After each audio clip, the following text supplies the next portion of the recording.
लेकर 10 साल तक की है, यानी कि 10 साल तक की बच्ची का हम खाता खोल सकते हैं। उसके बाद कितने से खाता खोल सकते हैं हम? 250 रुपए से ये खाता खोल सकते हैं, कम से कम 250 रुपए से, और ज़्यादा से ज़्यादा हम 1.5 लाख रुपए सालाना जमा कर सकते हैं।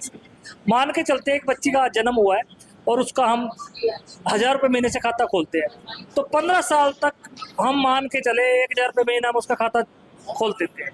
तो खाता खोलने के बाद आपका 1,80,000 रुपये उस खाते में जमा हो जाएगा 15 साल में। फिर उसके बाद आपने वो 6 साल तक कापी अपने घर उठा के रख लेनी है। खाता खुलवाए को 21 साल हो जाएगा और गुड़िया की उम्र भी 21 साल हो जाएगी। तो उसके बाद आपको 1,80,000 रुपये का विद इंटरेस्ट तकरीबन 5,50,000 रुपये मिलेगा, जो बहुत अच्छी योजना है। उसके बाद कहते हैं कि सर बीच में पैसा ले लेते हैं तो क्या रहेगा? इसके लिए क्या है कि आप जब बच्ची को हायर स्टडीज के लिए माँ बाप को पैसे की जरूरत होती है, तो उस समय वो उस बच्ची के खाते से अपने आधा अमाउंट ले सकता है, आधा पैसा ले सकता है। उसके बाद 18 साल के बाद हम बच्ची की मैरिज कर सकते हैं। उस समय जब हम मैरिज के समय उस खाते को बंद करवाते हैं तो इसी देशों में आपको ब्याज मिलता है।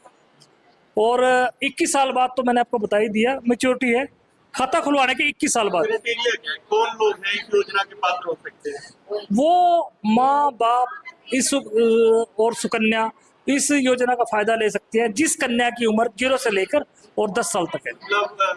ऐसा जनरल कैटेगरी, बैकवर्ड या ऐसा कुछ नहीं, कैटेगरी वाइज कुछ नहीं है। सरकार ने ये योजना सबके लिए चलाई है, इसमें कोई कैटेगरी का कोई लोग कहते हैं हमारा तो राशन कार्ड ही नहीं कट गया है। ऐसा कुछ नहीं है, ऐसा कुछ नहीं है। कोई भी खुलवा सकता है, भारत का नागरिक हो, और 2 कन्याओं तक ये खाता खुलता है। तो कोई अमीर गरीब कोई अमीर गरीब का कोई फासला नहीं है, और सिर्फ 2 कन्याओं के लिए खाते की बाउंडेशन है। तीसरी कन्या के लिए सिर्फ एक ही उसमें है। मान लो किसी के पास आज एक बच्ची ने जन्म लिया और नेक्स्ट अटेम्प्ट में माँ ने 2 बच्चियों को जन्म दे दिया, तो फिर 3 बच्चों का खाता खोल सकते हैं, अन्यथा 2 ही बच्चियों का खाता खुलेगा। मेरा Suresh Kumar Rathore, main post master, main post office.